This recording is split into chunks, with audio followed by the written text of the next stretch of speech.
BFM Business, BFM Crypto, le club. Amaury de Tonquedec. Bonjour à tous, c'est le club BFM Crypto, soyez les bienvenus. Le Bitcoin est passé hier à 0,4% de son record historique. Aujourd'hui, on va lire ce qu'il se passe dans la blockchain et décrypter cette hausse. Pour ça, j'ai fait appel à Elodie Demarquis, COO chez Kaiko. Bonjour Elodie. Bonjour Amaury. Elodie, vous allez tout nous dire. Et puis on prendra des nouvelles de la première plateforme d'échange crypto au monde, Binance, qui a eu une actualité mouvementée ces derniers mois. Et j'ai le plaisir de recevoir aujourd'hui le président de Binance France, David Princet. Bonjour David. Bonjour Amaury. On va donc plonger tout de suite dans la blockchain. Mais d'abord, Elodie, voilà le Bitcoin à 0,4%. Pourquoi c'est historique? Que s'est-il passé? Tout à fait. Bonsoir Amaury et merci de m'accueillir sur ce plateau. En effet, nous sommes en train de vivre des moments assez exceptionnels, je dirais historiques, puisque depuis 2022, nous n'avons pas atteint des niveaux aussi hauts sur le Bitcoin, mais également sur l'Ethereum et sur le top 30 des altcoins. Donc ce sont des niveaux historiques qu'on peut observer.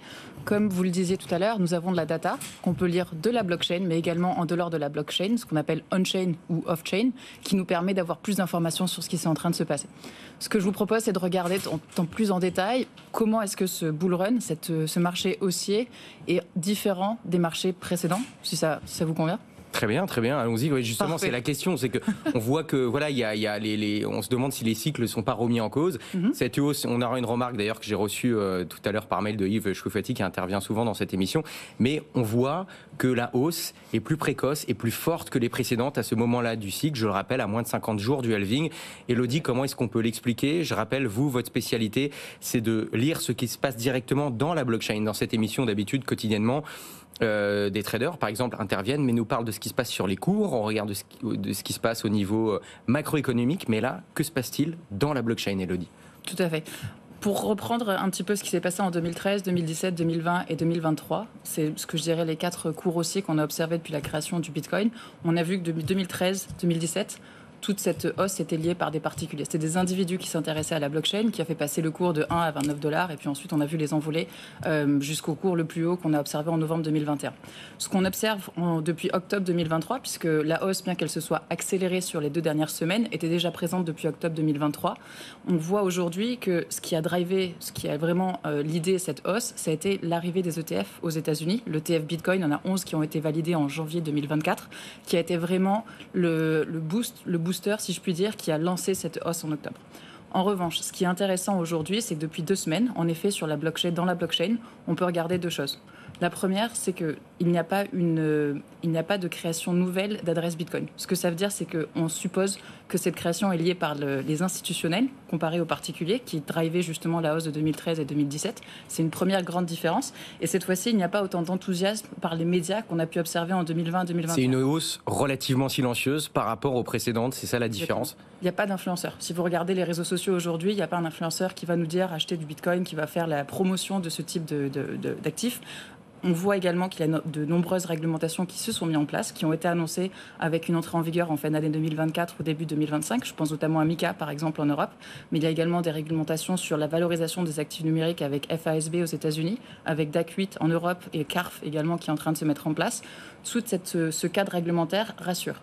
Et on avait besoin justement d'être rassuré. Si on compare également la différence entre cette hausse, ce cours haussier aujourd'hui comparé à celui de 2020-2021, on a des BlackRock, on a des Vanguard, on a tous ces acteurs qui sont des acteurs traditionnels, qui sont les leaders sur le marché en finance traditionnelle, qui proposent aujourd'hui des solutions d'investissement sur les actifs numériques. On pense bien évidemment aux ETF, mais il y a d'autres manières d'investir. On voit, si on regarde, parce qu'à Kaiko, on est spécialisé en effet dans la lecture de l'information on-chain, mais également sur les cours off-chain. On voit également que toute l'activité des dérivés, si on regarde CME, qui est un des plus gros échanges de dérivés, on voit une hausse d'activité. On n'a jamais vu des volumes aussi importants sur CME que sur les dernières semaines. Donc en effet, les ETF, qui sont des Exchange Traded Funds, qui vous permettent d'avoir une exposition au Bitcoin, mais à partir de mai ou plus tard à l'ETF, par exemple à Ethereum ou à d'autres cryptos. Qui arrivera peut-être effectivement dans quelques mois. On attend toujours l'information là-dessus, vous permet d'avoir une exposition au Bitcoin, mais il y a également les dérivés. Et on voit aujourd'hui à Kaiko, on travaille avec de nombreux échanges avec Bitstamp par exemple, qui va être régulé par les mêmes réglementations qu'en finance traditionnelle par MiFID en Europe, qui lance la plateforme dérivée.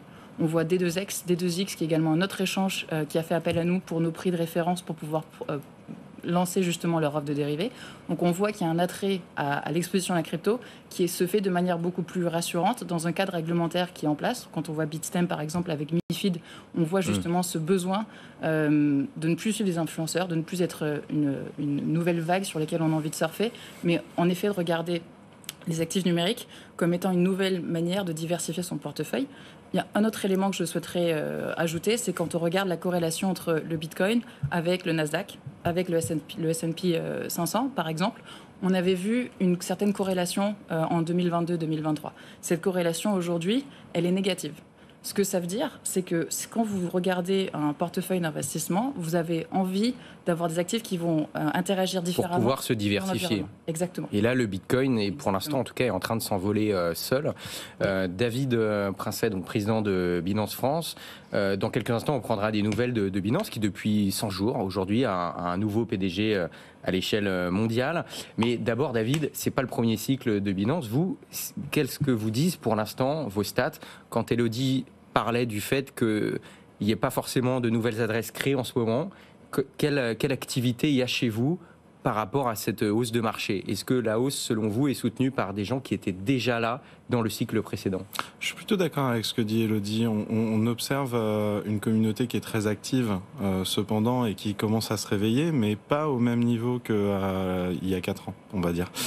Justement, le Bitcoin est maintenant à tutoyer son plus haut et a même dépassé le plus haut au niveau européen.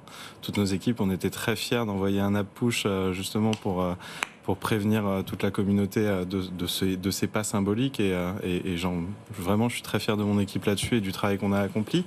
Mais on voit effectivement que même si on a un regain d'activité au niveau des utilisateurs retail, on n'est pas encore au niveau de la plateforme qui tourne au plus haut. Donc nous, nos équipes, on se concentre justement pour que la plateforme tourne le mieux possible avec des hausses d'activité qui vont arriver et qui arrivent. On a vu des concurrents avoir des downs et ça arrivera un peu à tout le monde, donc pas de quoi se vanter. Mais notre priorité, c'est justement la stabilité de la plateforme lors de ces périodes d'activité haute. Et on voit des volatilités qui ne sont pas que sur le Bitcoin, mais sur des altcoins, des éléments. Là, on a eu une season sur les meme coins qui a été très très forte ce week-end et qui continue. Et on a des opportunités de liquidité. On voit que sur les valeurs stables, les livrets et les offres de saving montent autour de 25-30%. Ça devient très très compétitif et intéressant de diversifier, et sur les plateformes centralisées, mais aussi sur la DeFi. C'est-à-dire que si vous voulez, on est un peu dans le temps de l'exploration, et dans l'éducation, on est plutôt dans la phase de cas pratique que de la phase théorique où on était avant.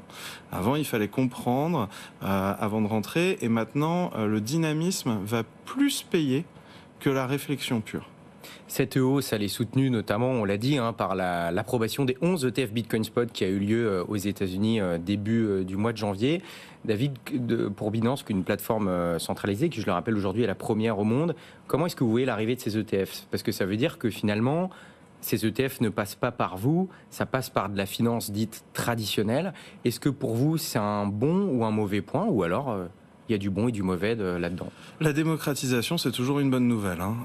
Et justement, l'arrivée d'ETF qui crédibilise une offre de marché, mais qui permettent à des institutionnels de créer des stratégies qui leur permettent d'avoir entre 1 et 2% de leurs capitaux en crypto-monnaie sous une forme plus traditionnelle, c'est toujours bon pour un marché en général. Et dans une logique de décentralisation, si vous voulez, c'est la multiplicité des solutions qui est le plus intéressant. Donc pour moi, avoir des ETF qui couvrent des besoins américains, parce que c'est un ETF Bitcoin pour l'instant n'est que disponible aux États-Unis. Et ben c'est une très bonne nouvelle pour le marché en général et pour les institutionnels américains. Néanmoins, dans une question de compétitivité européenne, il va falloir quand même que l'Europe s'arme face à plusieurs continents. Le Sud-Est asiatique avance très très fort sur la blockchain, beaucoup plus fort que tous les autres, et les États-Unis sont de retour. Elodie, pouvoir voir justement, lire ce qui se passe dans la blockchain, quelle information ça peut donner aux investisseurs ou même aux entrepreneurs qui sont dans le Web3? Quelle data ça donne en plus qui peut être décisive?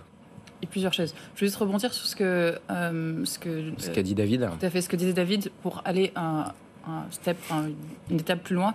on voit avec la data qu'il y a un changement différent de ce qu'on a observé sur les 2 dernières années, c'est le volume et la liquidité.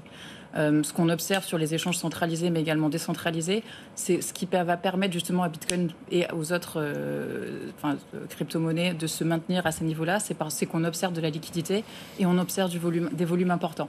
Et ça, c'est en effet amené par justement le fait qu'on a tous ces institutionnels qui sont les ETF aux États-Unis, qui vont avoir besoin du sous-jacent, qui sont les actuels, les bitcoins par exemple. Donc le fait qu'on ait 11 fonds aujourd'hui qui ont des niveaux, on parle de plus de 10 milliards sur certains en très peu de temps, en quelques semaines, tout ça va permettre d'avoir plus de bitcoins sous-jacents qui vont être achetés, et donc ça va amener du volume, ça va amener de la liquidité.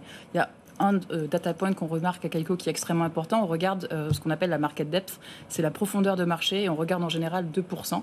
On va regarder justement quelle est l'offre et quelle est la demande autour du prix moyen à 2% de ce prix moyen. Aujourd'hui, on voit on est sur des niveaux de profondeur de marché qui sont les plus actifs. On a énormément de liquidités au plus haut depuis, on revient sur mai 2022. Donc on a un volume, une profondeur de marché et des liquidités qui sont extrêmement bonnes aujourd'hui, qui vont permettre à ces niveaux de Bitcoin, d'Ethereum, de se stabiliser sur ces niveaux-là. Et ça, ce n'était pas le cas si on regarde les 18 derniers mois. On avait parfois de la liquidité, on avait parfois du volume, on avait parfois du prix, mais on n'avait pas la combinaison des trois. Ce qui aujourd'hui fait une situation différente et qui va permettre pour les investisseurs de penser à une certaine stabilité de ces taux-là. En parlant d'offres et de demandes, David, beaucoup de data nous disent que le Bitcoin n'a jamais été aussi rare dans les plateformes d'échange centralisées.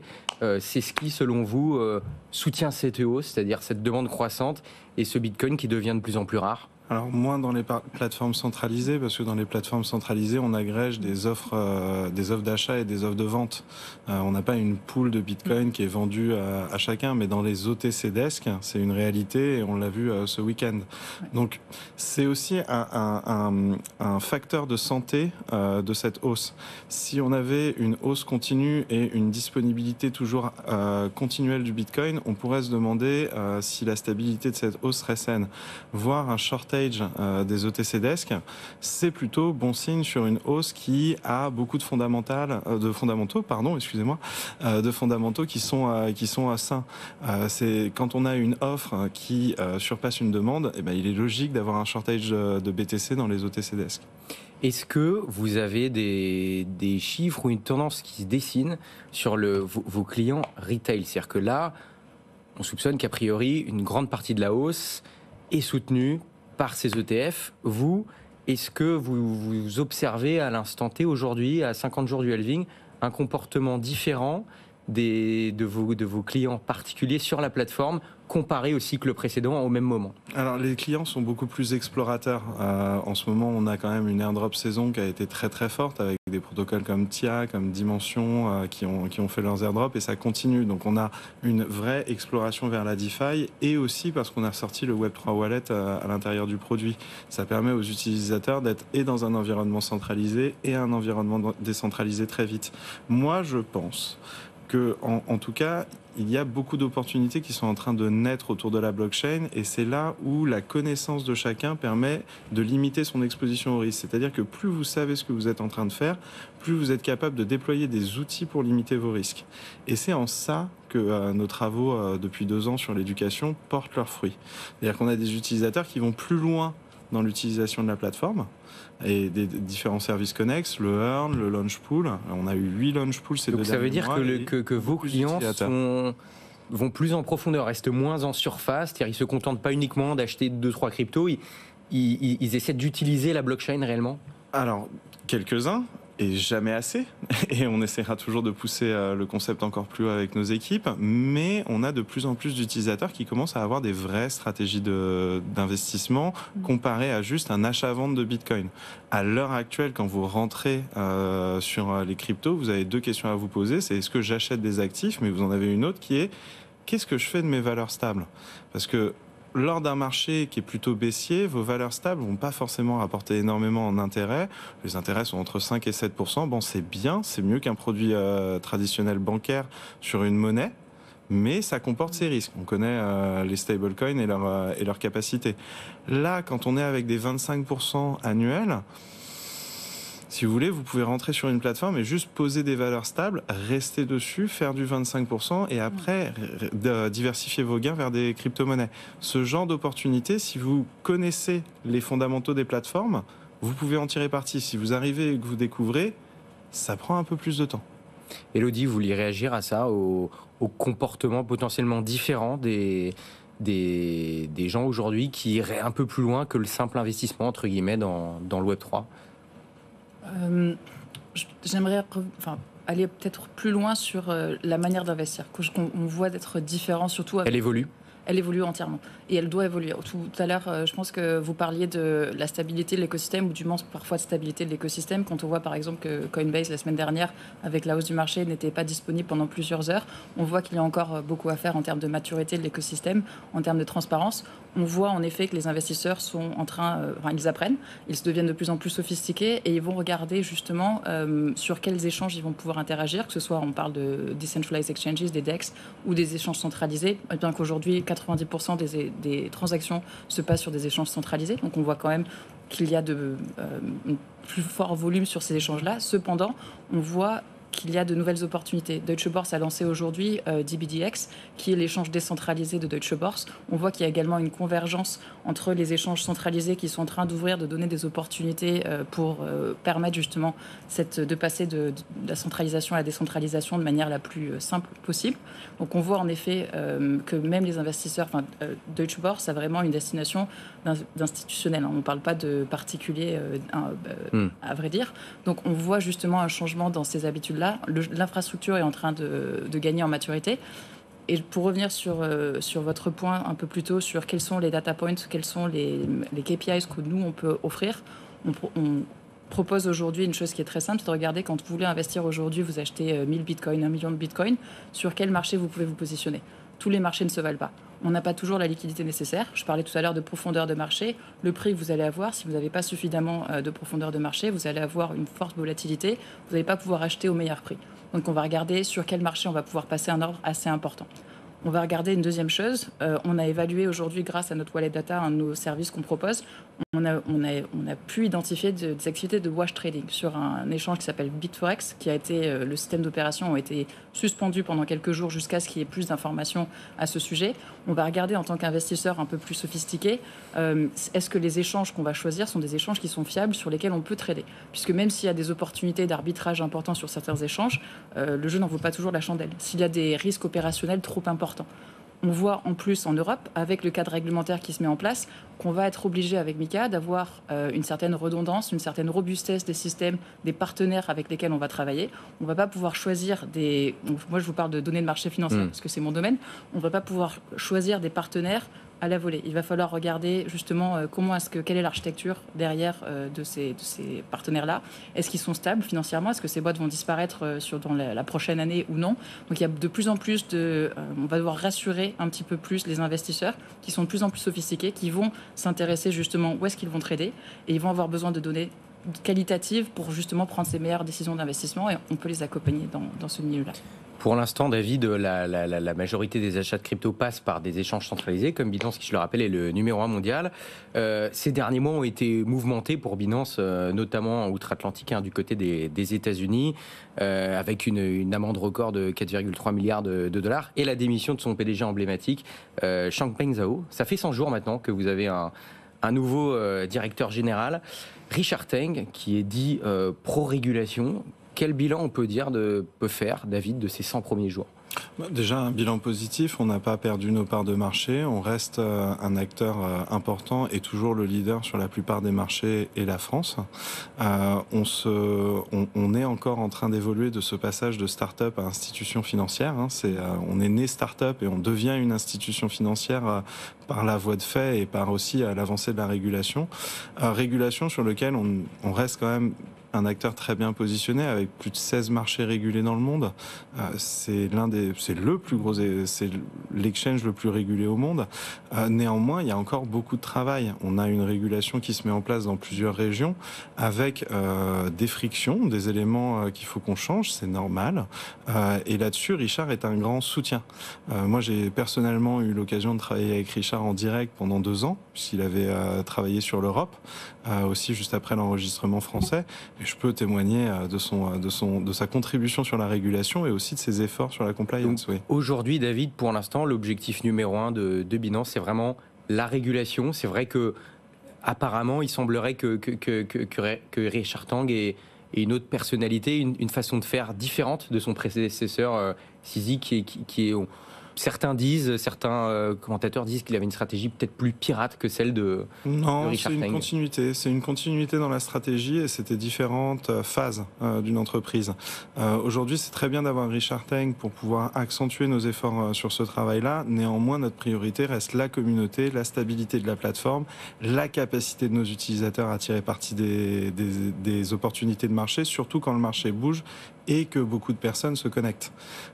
Notre prochain focus, je pense, dans les prochains mois à venir, c'est vraiment d'assurer cette montée en charge des utilisateurs, mais aussi des liquidités, des volumes. C'est un vrai métier. Et la deuxième plateforme, c'était il y a quelques temps FTX. Maintenant, c'est Coinbase, donc l'acteur américain. Coinbase qui est désormais PSAN en France. Et qui notamment gère la garde de la plupart des ETF Bitcoin aux USA, la réserve des Bitcoins pour les ETF. Quel commentaire avez-vous à faire sur l'arrivée d'un concurrent comme Coinbase en France, sur le sol français? Moi, je suis très content. C'est pas le seul concurrent qui est arrivé ces 6 derniers mois. Tout le monde est un peu arrivé sur territoire français. Déjà, ça fait plaisir parce que ça valide notre stratégie puisqu'on était les premiers à arriver en mettant un coup de spotlight sur la France. Deuxièmement, ça crée un environnement qui est très stimulant. C'est bon pour le secteur, c'est bon pour l'écosystème. Et c'est bon pour la France. Donc on ne peut que se réjouir de cette arrivée et justement, ça nous professionnalise, ça nous oblige à une meilleure exigence de tous et pour tous. Et ça, c'est forcément bénéfique pour le consommateur. Et votre stratégie, vous ciblez plutôt les institutionnels ou alors justement les consommateurs particuliers, David? Notre stratégie, c'est de répondre à des problèmes qui viennent de nos utilisateurs existants et après de continuer l'adoption par l'éducation. Donc ça reste quand même quelque chose de très, on fait, si vous voulez, on fait décoller un avion tout en le montant. Donc c'est là où il y a besoin qu'il faut aller. On voit que les trends ne sont pas vraiment très prévisibles, donc il faut être un peu prêt à tout moment, à parer à toute opportunité. Donc là-dessus, c'est vraiment quelque chose qui glisse selon la priorité, si vous voulez. D'un côté, on a vraiment avancé sur les accords de tripartie avec des partenaires bancaires et institutionnels qui nous permettent d'aller beaucoup plus loin dans l'institutionnalisation. D'un autre côté, on continue à avancer sur des produits plus utiles pour les utilisateurs au quotidien, prendre les feedbacks des quotidiens et améliorer une plateforme où des centaines de milliers de personnes en France se connectent chaque jour. Il nous reste très peu de temps. Désolé. Non, mais pas de souci. Une question que je vais vous poser à tous les deux. Elodie aura le mot de la fin. David, en quoi le cycle haussier qui est en train d'arriver, pourrait être différent des cycles précédents qu'on a connus? Comme tous les cycles, il est différent de l'autre. Et déjà, c'est une première chose. La deuxième chose, et qu'on voit et qu'on pourrait espérer, c'est l'arrivée de cette institutionnalisation amène à une vraie professionnalisation et à une pérennité des crypto-monnaies dans ces cycles. Néanmoins, et il ne faut pas oublier ça, il y aura toujours un cycle haussier et un cycle baissier. Donc là-dessus, il faut être important sur deux choses. La première, et celle-là, on en a tous conscience, c'est aussi important en crypto d'arriver que de sortir. Donc le moment de la sortie des actifs va être très intéressant pour chaque consommateur et chacun doit vraiment faire attention. Prenez vos profits quand vous en avez l'occasion. La deuxième, et on n'en parle pas assez, et ça va être le prochain sujet, j'ai envie de dire, des prochaines semaines, c'est la sécurité informatique, les problèmes de hack, etc. Faites très attention là où vous allez, faites très attention avec la sécurité de vos portefeuilles.